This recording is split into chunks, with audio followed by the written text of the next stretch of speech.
Hello, year one, and welcome to your reading skills session. It's Monday, and the first thing we're going to do, just like we do every single week, is we're going to look at last week's words of the week.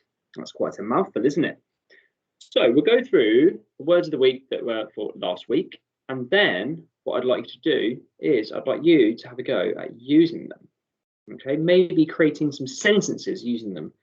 Maybe just verbalizing some sentences that you would write down.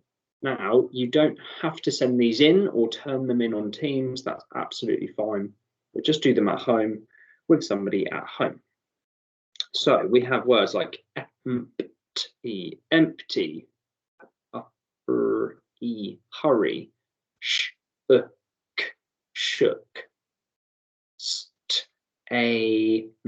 stain, and and remember the D, G, and E together can make the J sound. J, nudge. Okay, so have a little think, remind yourselves of what those mean. Hurry, shook, stain, nudge, and empty. And create a sentence using some of those words. You may try and challenge yourself and use more than one of those words in a sentence. That would be really, really fantastic. Pause the video here and have a go at your lovely reading skills starter.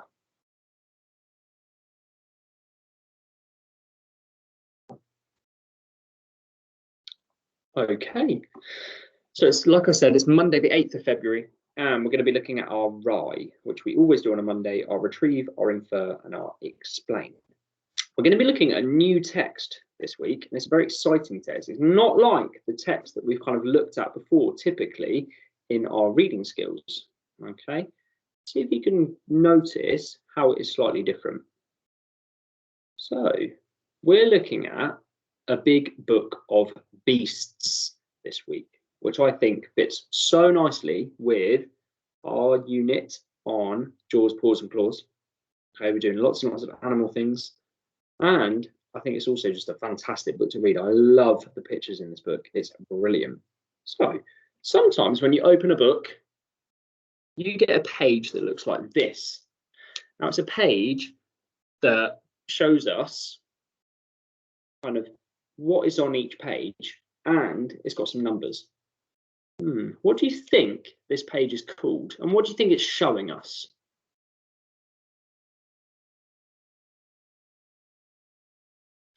So, you may have heard this before, you may not have, and that's absolutely fine. This is called a contents page. Okay, a contents page. So what it basically means is it's showing you the content of the book. It's showing you what the book contains. But inside this book, there's going to be lots and lots of pages on lots and lots of different types of animals. And the numbers, have you guessed what those are for? They're page numbers, aren't they? So those are the page numbers where you can find that. So if you wanted to, I don't know, find something on foxes, you look down the list, there's foxes, you would need to turn to page 14. Okay, let's try a little quiz then. If I wanted to find something on lions, what page would I need to look at? Have a look down the list, find lions, and then find the page number. Okay, well done. Lions is down here. I'd need to look at page 30. Should we try it one more? Okay, I want to find out some information on bats. Bats. Where would I find information on bats?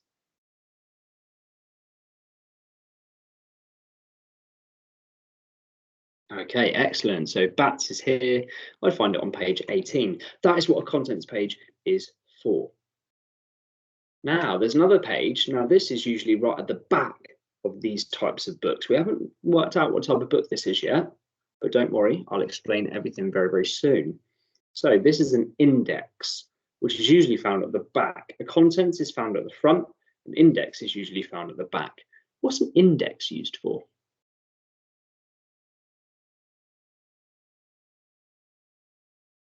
Okay, excellent idea. So an index is where they might put some tricky words, or they might put kind of key themes or key things that are in the book that you can then find them, and it will tell you the page numbers. So for example, if I want to find something out about the giant panda, I would look under G for giant panda, and I can see there that it's on page 54 and 55.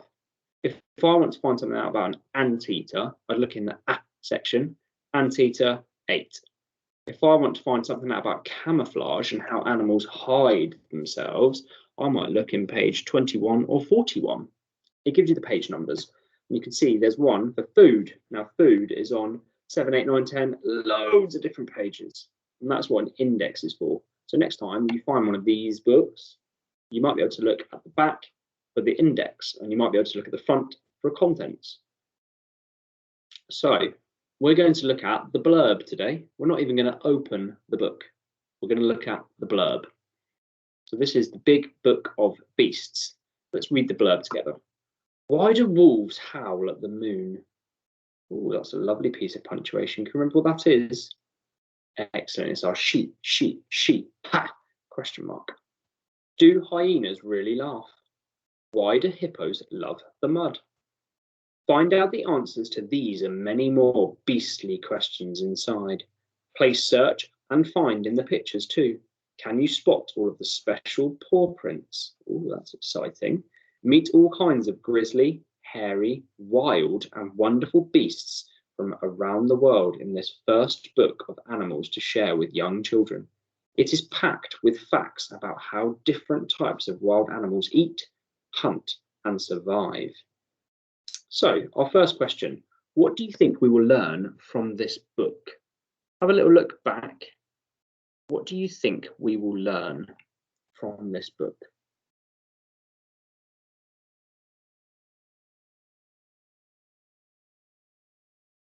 Excellent. So I think we're going to be learning about all different kinds of animals. So I think I will learn lots about wonderful beasts from around the world, and I can see that there on the screen.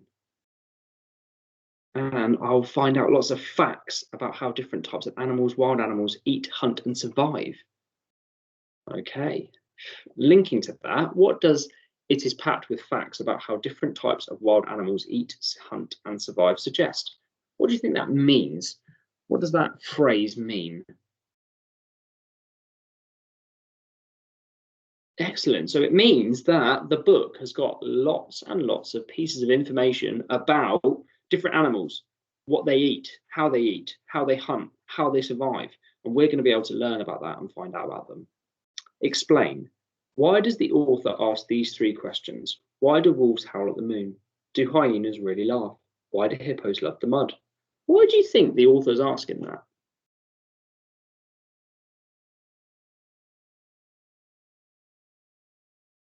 Okay, some excellent ideas. Now, these are called rhetorical questions. And what that means is they're asking us questions, but they actually don't want us to answer them, do they? Why do wolves howl at the moon? I don't know. Do hyenas really laugh? I don't know. Why do hippos love the mud? I don't know.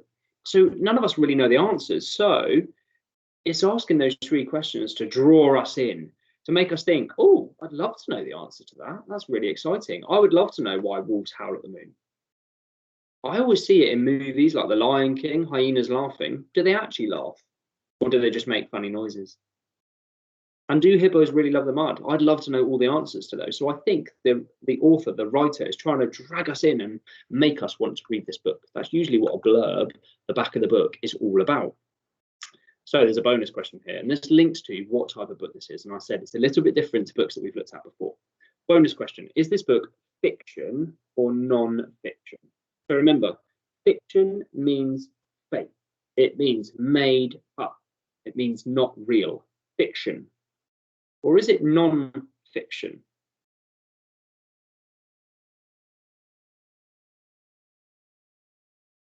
Excellent. This is a non-fiction text. This is real. It's giving us real facts and information. That's how we know it's a real non-fiction text, because it is giving us information and facts. It's not a story, it's packed full of information. Okay, so tomorrow we're going to look a little bit more into that book. I can't wait to share more of it with you.